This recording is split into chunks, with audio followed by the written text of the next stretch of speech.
अस्सलाम वालेकुम dear student. Mechanism of breathing के साथ सर कासिम हाजिर है इंशाल्लाह विद वेरी सिंपल लैंग्वेज। आपके लिए मटेरियल भी लेके हैं, इनसे आप स्क्रीनशॉट भी ले सकते हो। तो शुरू करता हूँ without waste of time. Breathing किसे कहते हैं? The inspiration and expiration of air is called breathing. बड़ा ही आसान डिफिनीशन है कि जब हवा को आप इंस्पायर करेंगे या आप हवा को एक्सपायर करेंगे तो इस प्रोसेस को कहते हैं ब्रीथिंग। याद रखिए कि ये ब्रीथिंग एक कंटिन्यूस प्रोसेस है throughout the life, from day 1 up to death ये जारी रहती है।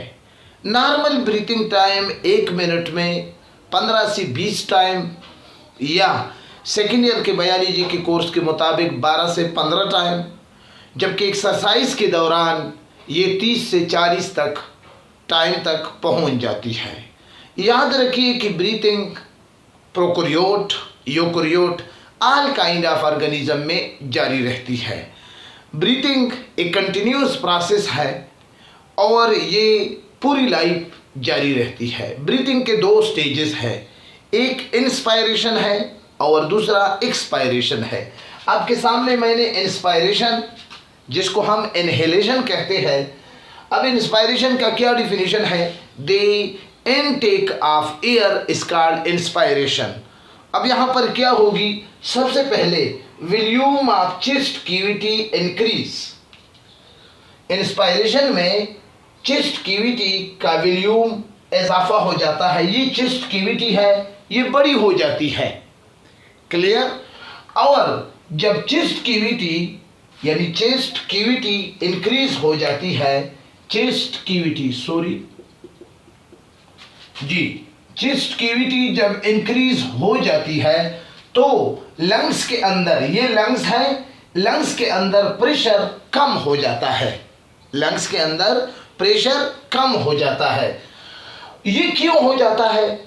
देखो, हमारी बॉडी में 2 मसल है। एक मसल को हम कहते हैं डायफ्राम और दूसरे मसल को हम कहते हैं इंटरकास्टल मसल ऑफ रिब्स।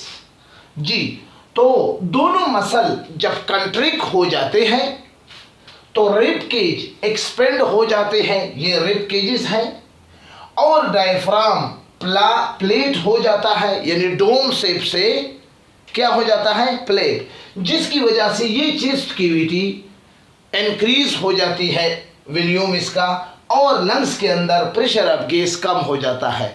तो अगर ये सिचुएशन हो जाए तो फिर एयर रशेस इनटू लंग्स, तो हवा बाहर से लंग्स की तरफ आ जाती है। याद रखिए कि यहाँ पर मैंने आपके सामने लिखा है कि रिब्स आर राइज अपवर्ड, यानी यहाँ पर जो रिब्स है वो ऊपर को चले जाते हैं इंस्पायरेशन में। अब एक्सपायरेशन में क्या होंगे? Volume of chest cavity decrease और प्रेशर इन लंग इंक्रीज।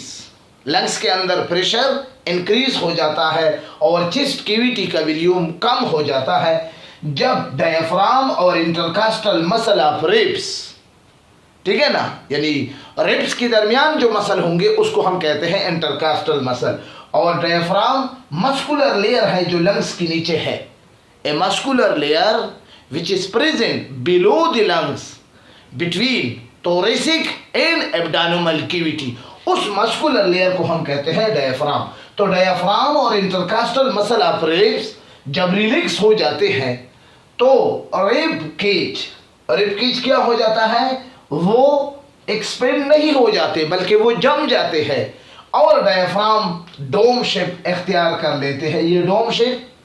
तो इस तरह सिचुएशन में एक्सपायरेशन होगी, यानी outing of outtake of air हो जाता है।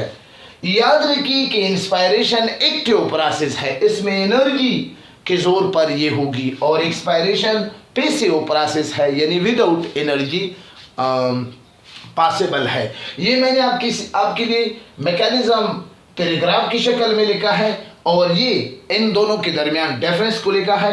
अगर ये मटेरियल आपके साथ हो और इस कंसेप्ट के साथ आप मैकेनिज्म आप ब्रीथिंग लिखे तो I think it is sufficient for matric student भी, एंटर क्लासेस के स्टूडेंट के लिए भी ये टॉपिक बिल्कुल मुनासिब है।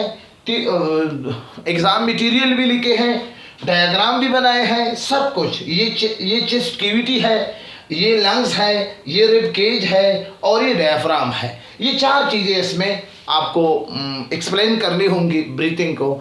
आई थिंक ये इस टॉपिक की तकरीबन आलमोस्ट इस हवाले से मुकम्मल हो गई है।